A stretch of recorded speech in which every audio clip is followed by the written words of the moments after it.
ವರ್ಷಕ್ಕಿಂತ ಮುಂಚೆ ಇಂಗ್ಲಿಷ್ ಕಲಿಯೋಣ ಬನ್ನಿ. ಇವತ್ತು ನಾವು ಇಂಡೆಫಿನಿಟ್ ಆರ್ಟಿಕಲ್ ಆದ ಎ ಮತ್ತು ಆ್ಯನ್ ಬಗ್ಗೆ ಕಲಿಯೋಣ. ಸೊ ಇಂಡೆಫಿನಿಟ್ ಆರ್ಟಿಕಲ್ ಅಂದರೆ ಏನು? ವೆಲ್, ಒಂದು ಸೆಂಟೆನ್ಸ್ ಹೇಳ್ತೀವಿ. I saw a dog. ಅರ್ಥ, ನಾನೊಂದು ನಾಯಿ ನೋಡಿದೆ. ಸೊ ಇದು ಸಾಕು ನಾಯಿ ಆಗಿರ್ಬೋದು ಅಥವಾ ಬೀದಿ ನಾಯಿ ಆಗಿರ್ಬೋದು.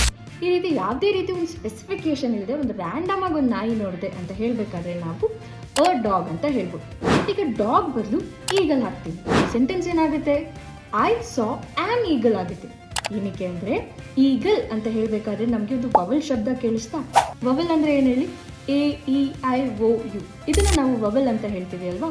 ಸೊ ನಮಗೊಂದು ವವೆಲ್ ಶಬ್ದ ಕೇಳಿಸಿದಾಗ ನಾವಲ್ಲಿ ಆ್ಯನ್ನ ಬಳಸಬೇಕು. ಐ ಹೋಪ್ ನಿಮಗೆ ಇಂಡೆಫಿನಿಟ್ ಆರ್ಟಿಕಲ್ ಆದ ಎ ಮತ್ತು ಆ್ಯನ್ ತುಂಬ ಕ್ಲಿಯರ್ ಆಗಿ ಅರ್ಥ ಆಗಿದೆ.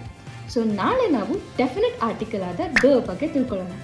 ಅದು ದನ ದೀನ, ಈ ಕನ್ಫ್ಯೂಷನ್ ನಿಮಗಿದ್ರೆ ಅದನ್ನು ನಾವು ನಾಳೆ ವಿಡಿಯೋದಲ್ಲಿ ನಿಮಗೆ ಕ್ಲಾರಿಫೈ ಮಾಡ್ತೀವಿ. ಸೊ ಈ ರೀತಿ ಹೆಚ್ಚಿನ ವೀಡಿಯೋಸ್ಗಳಿಗಾಗಿ ನಮ್ಮ ಇಂಗ್ಲಿಷ್ ಪಾರ್ಟ್ನರ್ ಕನ್ನಡ ಪೇಜ್ನ ಫಾಲೋ ಮಾಡಿ.